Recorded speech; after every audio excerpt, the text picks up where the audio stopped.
अनोखी आवाज में आप सभी दर्शकों का बहुत बहुत स्वागत है और मैं हूं आपके साथ अनुष्का। अब तक आपने कई तरह के घोटालों के बारे में सुना होगा, फिर भले ही वो व्यापम घोटाला हो या 2G या फिर कोल घोटाला, लेकिन मध्य प्रदेश में एक ऐसा घोटाला उजागर हुआ है जिसके बारे में सुनना तो बहुत दूर, कल्पना कर पाना भी किसी के लिए संभव नहीं है। आपको बता दें कि एमपी में सांप घोटाला हुआ। सुनकर आपको हैरानी हो रही होगी, लेकिन ये बिल्कुल सच है।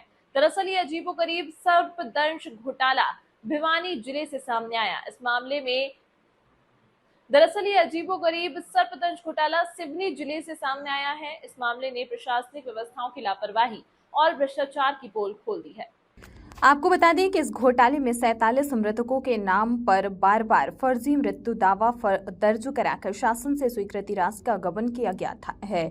इस गबन की कुल राशि 11 करोड़ 26 लाख रुपए बताई जा रही। ज्ञात हो कि मध्य प्रदेश सरकार सांप के काटने से मृत्यु होने पर मृतक के परिजन को 4 लाख रुपए मुआवजा राशि प्रदान करती है। दूरबीन सिंह बघेल है, ग्राम मलारी है। आपके गांव में कोई संत कुमार बघेल जी रहते हैं, उनकी सर्पदंश से मृत्यु हुई है? नहीं, उनकी कोई सर्पदंश से मृत्यु नहीं हुई है, वो जीवित हैं। जो 11 करोड़ वाला जो घोटाला है उसमें उनका भी नाम आ रहा है कि उनकी सर्पदंश से मृत्यु हो गई, उसको कैसे देखते हैं आप? अब क्या कह दें सर, उसने किस हिसाब से नाम जोड़ दिया हमारे खुद के समझ में नहीं आता। क्या नाम है आपका? जी, मेरा नाम अखिलेश ठाकुर, पूर्व सरपंच ग्राम पंचायत सरेखा कला। आपके गांव में कोई रमेश कुमार पंचेश्वर है? जी, उनकी सर्पदंश से मृत्यु हुई? सर्पदंश से मृत्यु नहीं हुई, उनकी सामान्य मृत्यु हुई। वो अस्वस्थ रहते थे और अस्वस्थता के चलते ही उनका निधन हुआ है। 11 करोड़ वाला जो घोटाले है जी, इसमें कई बार जो है उनके नाम से पैसे निकाले गए हैं। जी, इसको कैसे देखते हैं? वो अवैध है और नाजायज़ तरीके से वो पैसा निकाला गया और जिनने भी निकाला वो गलत किया है। रमेश की सामान्य मृत्यु हुई और उस समय मैं पंचायत में सरपंच होने के नाते संबल योजना के तहत उनको 2 लाख का लाभ मैंने पहुंचाया था। रमेश नाम के शख्स को 1-2 नहीं बल्कि 30 बार अलग अलग दस्तावेजों के जरिए मृत बताया गया, वो भी हर बार सांप के काटने से। ऐसा करके भ्रष्ट अधिकारियों ने एक नाम के दस्तावेजों का हवाला देकर 1 करोड़ 20 लाख रुपए का गबन कर लिया। यही नहीं, रामकुमार नाम के शख्स को 19 बार मरा हुआ बताकर 38 फर्जी रिकॉर्ड के जरिए लगभग 81 लाख रुपए गबन कर दिए। जैसे कि आप सभी को जानकारी होगी, 2019 से 22 के बीच में केवलारी तहसील में एक बाबू द्वारा, जिसका नाम सचिन दहायत है, काफ़ी सारे RBC 6-4 के प्रकरणों में राशि जो है अन्यत्र अकाउंटों में ट्रांसफ़र करी थी। ये लगभग 11 करोड़ 26 लाख का घोटाला बताया गया था, जिसकी उस समय विधिवत जांच कराई गई थी। अभी वित्त विभाग द्वारा एक जांच रिपोर्ट सबमिट भी की गई है। सचिन दहायत को तत्काल उसी समय विभागीय जांच कर टर्मिनेट भी कर दिया गया था, उसको गिरफ्तार भी किया गया था और अभी भी वो जेल में ही है। साथ ही उस समय लगभग 37 आरोपी और बनाए गए थे और 21 की गिरफ्तारी भी की गई थी। तो जो वित्त विभाग द्वारा दिया गया जांच प्रतिवेदन है, उस पर नियमानुसार कार्रवाई की जा रही है। लोग नाम पढ़ सकते हैं। थाना केवलारी में वर्ष 2022 में तहसील कार्यालय केवलारी में जो ये आपने घोटाला बताया है, इस संबंध में अपराध पंजीबद्ध हुआ था, अपराध क्रमांक 587/22। इस प्रकरण में अभी तक कुल 37 आरोपियों को चिन्हित किया गया है, जिसमें से 21 आरोपी को गिरफ्तार किया जा चुका है और अभी मामला विवेचना में लिया गया है। एक और कोई मामला कोटवारों का मानदेय राशि के गबन के संबंध में भी एक मामला पंजीबद्ध हुआ है थाना केवलारी में, अपराध क्रमांक 390/23। इसमें कुल 7 आरोपी चिन्हित हुए थे। 7 के 7 आरोपी को गिरफ्तार किया जा चुका है और इसमें अंतिम रिपोर्ट माननीय न्यायालय पेश की जा चुकी है और वर्तमान में ये मामला न्यायालय विचाराधीन है। सर्पदंश घोटाले को लेकर कोई ऊपर से जांच प्रतिवेदन आया कि जांच रिपोर्ट आई है कि किसी के नाम बढ़ेंगे आगे? फिलहाल ये जो मामला हमारे यहाँ पर विवेचना में है अभी, उसमें चूँकि अभी ये विवेचना में चल ही रहा है और जांच में जिस प्रकार से आप बता रहे हैं, अगर कोई नए तथ्य अगर आते हैं तो उस संबंध में विधिक अभिमत लिया जाएगा और उसके आधार पर फिर विवेचना में उसको शामिल किया जाएगा।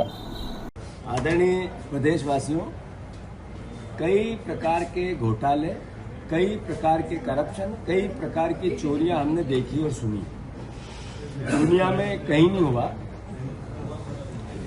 मध्य प्रदेश के नए मुख्यमंत्री आदरणीय मोहन यादव जी एक वक्तव्य देकर वन विभाग के कर्मचारियों का सांपों की गिनती करो, ये कहीं नहीं होगा तो भी हमें करना है। और मैं कई बार कहता हूं मेरी बात नहीं सुनी जा रही। ये मर्म है उस वीडियो का।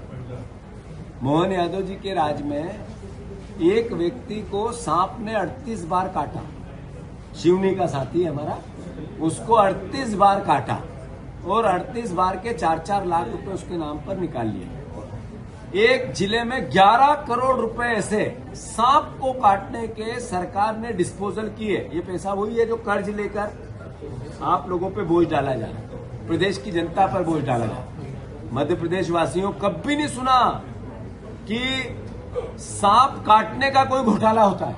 वो सिर्फ मध्य प्रदेश में एक जिले का 11 करोड़, तो 55 जिलों के कितने? मतलब आप देखो किस तरीके से आपके खून पसीने के आर्थिक संसाधनों को लूटा जा रहा है।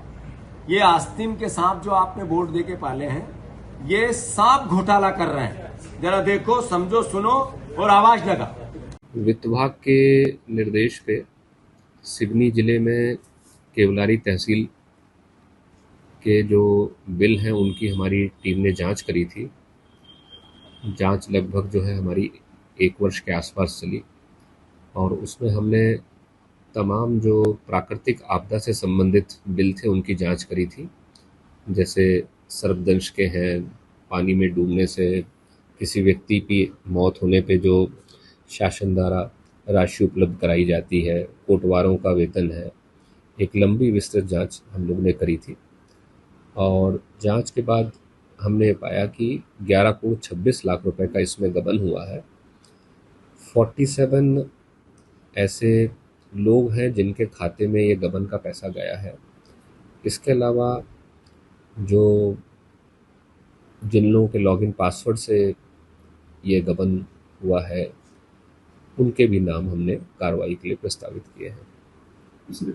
ये बता पाए तो ये जो लोग हैं क्या एक ही व्यक्ति के नाम पे निकले हैं कि पैसे के? हाँ, इसमें हमने पाया है कि जो सर्पदंश के से मृत्यु होने पे 4 लाख की राशि शासन द्वारा उपलब्ध कराई जाती है, एक द्वारका बाई के नाम पे 29 बार निकली है। एक श्री राम के नाम से लगभग 28-30 बार उनके नाम से भी निकली है। फर्जी देयक तैयार करके राशि का हरण किया गया है। ये लोग सब जीवित हैं कि पहले मर चुके हैं? बार बार हम लोग ने जो रिकॉर्ड ट्रेस किया है उसमें हमको पोस्टमार्टम रिपोर्ट, डेथ सर्टिफिकेट वगैरह बार बार मांगने पे भी उपलब्ध नहीं हो पाए थे। अब आगे किस प्रकार की प्रक्रिया? हमने तो अपना जांच प्रतिवेदन तैयार करके शासन को भी भेज दिया है और साथ में सिवनी कलेक्टर को भी प्रेषित कर दिया है। अब इसमें FIR और अन्य जो विभागीय कार्रवाई है वो सिवनी कलेक्टर के माध्यम से ही होंगी। इस खबर में फिलहाल इतना ही। अन्य खबरों के लिए देखते रहिए अनोखी आवाज।